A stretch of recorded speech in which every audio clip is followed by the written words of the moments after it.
औज़ुबिल्लाहिमिनश्शैतानिर्रजीम बिस्मिल्लाहिर्रहमानिर्रहीम। अस्सलामु अलैकुम ख़वातीन हज़रात, मैं हूं आपका होम्योपैथिक डॉक्टर रिजवान साकिब और आपसे मुखातिब हूं शमा होम्यो क्लिनिक लाहौर पाकिस्तान से।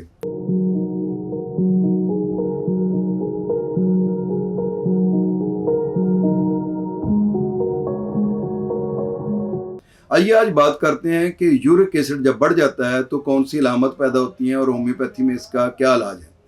देखें, जब आपके पाँव पर सोजन रहना शुरू हो जाए और उसको ऐसे दबाने से वहाँ गड़ा पड़े तो इसका मतलब यह है कि आपका यूरिक एसिड बढ़ रहा है। और अगर आपके जॉइंट में पेन हो रहा है किसी भी जोड़ में, तो ये ख़ास तौर पर पाँव के अंगूठे में अगर दर्द हो रहा है तो इसका मतलब यह है कि आपका यूरिक एसिड बढ़ रहा है। और अगर आपको पेशाब मिकदार से कम आ रहा है तो इसका मतलब भी ये होता है कि आपका यूरिक एसिड बढ़ रहा है। ये अलामत हैं चंद एक जिससे ये पता चलता है। वैसे तो यूरिक एसिड की बेशुमार अलामत हैं जिसमें पर कहीं भी यूरिक एसिड की अलामत पैदा हो सकती हैं। तो जब तक पूरे जिस्म पर आपको बॉडी पर ये अलामत नज़र ना आए और उस वक्त से पहले आप अगर नहीं करवाते हैं टेस्ट अपना, तो ये फिर बहुत सारी खराबियां जिस्म में पैदा कर चुका होता है और उस वक्त आपके लिए ये बहुत तकलीफ दे होता है। आपको मालूम होना चाहिए कि यूरिक एसिड क्रिस्टल्स की तरह होता है। जैसे आप कोई शीशे को पीस लेते हैं तो उसके छोटे छोटे जो है ना वो दाने से बन जाते हैं नोकदार। इसी तरह की चीज़ जो है वो यूरिक एसिड में भी बड़ी हार्ड किस्म की बन जाती है और उसमें जो हमारे जॉइंट हैं उनके अंदर या अंगूठे के अंदर या मुख्तलिफ इस तरह की जितने भी जॉइंट्स हैं उनकी हड्डियों के जब टिप के ऊपर जो है वो ये जो यूरिक एसिड है वो जम जाता है, तो फिर जो ही हमारी वो जगह को हम मूव करते हैं तो वो सुइयों की तरह चुभते हैं और जान निकलती है उनको मूव करने में। तो इसलिए यूरिक एसिड को इब्तदा में ही पकड़ लेना चाहिए। अगर यूरिक एसिड बहुत ज़्यादा बढ़ जाए तो उसके बाद आपको अल्लाह ना करे अर्थराइटिस का ख़तरा भी हो सकता है, तो रूमेटाइड आर्थराइटिस हो सकता है, फिर किडनी के जो है ना डिस्टर्ब होने का खतरा हो सकता है, उससे फिर यूरिया क्रिएटिनिन बढ़ सकता है और अल्लाह ना करे फिर डायलिसिस तक भी नौबत जा सकती है। तो ये दोनों ही अमराज यानी आर्थराइटिस है जो है रूमेटाइड आर्थराइटिस और किडनी फेलियर जो हमारे माशरे में बहुत ज़्यादा आजकल नज़र आ रहे हैं, उसकी असल वजह यह है कि हम यूरिक एसिड के बारे में इग्नोर कर जाते हैं, उसका प्रॉपर इलाज नहीं करते हैं, उसके बारे में प्रॉपर एहतियातें नहीं करते हैं।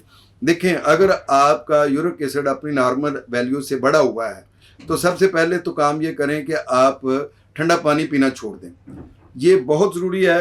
अगर आप ठंडा पानी पीते रहेंगे तो यूरिक एसिड जो है वो कभी भी नॉर्मल नहीं होगा। दूसरी बात यह है कि आप अपनी आरामदेह ज़िंदगी को छोड़ें और कोशिश किया करें कि सुबह के टाइम में थोड़ी वॉक करें, शाम को वॉक करें, हल्की फुल्की एक्सरसाइज करें, बॉडी को कुछ गर्म होने दें। जब आपकी बॉडी गर्म होगी तो यूरिक एसिड जो है वो कम पैदा होगा। इसके अलावा गर्म पानी पिए, नीम गर्म पानी, और ज़्यादा पिए रूटीन से। कोशिश करें कि आप दिन में जब अगर 5 गिलास पीते थे तो अब उसको डबल कर दें कि अब आपने 10 गिलास पीने हैं, ताकि जितना ज़्यादा यूरिन खारिज होगा उतना ज़्यादा आपका यूरिक एसिड कम होगा। और इसके साथ साथ ये है कि आप जो रेड मीट है उसको बिल्कुल बंद कर दें और इसके अलावा चने की दाल ख़ास तौर पर इसको बंद कर दें, ये बिल्कुल ना खाएं।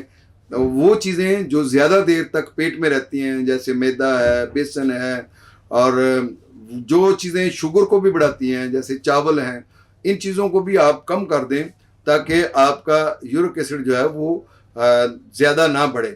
और इन परहेज़ों के साथ साथ आप होम्योपैथिक मॉलिज से ज़रूर मिलें। होम्योपैथिक में यूरिक एसिड को नॉर्मल करने के लिए बहुत मौसर मेडिसिन मौजूद हैं और ये भी है कि वो सारी उम्र नहीं खाना पड़ती हैं कि जी ये सारी उम्र खाई जाए। और फिर यह है कि इन दवाइयों का साइड इफ़ेक्ट भी कोई नहीं है।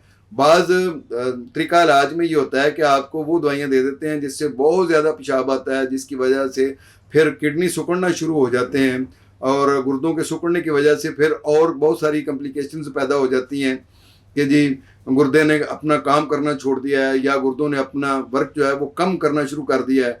इस तरह की कॉम्प्लिकेशंस पैदा होनी शुरू हो जाती हैं। तो होम्योपैथी में तमाम साइड इफ़ेक्ट से पाक यूरिक एसिड की बेहतरीन अद्वियात मौजूद हैं। अगर खुदा न खास्ता आपको यूरिक एसिड है तो आप होम्यो तरीका इलाज को ज़रूर आजमाएं। बहुत शुक्रिया। अल्लाह हाफिज़। अस्सलामु अलैकुम।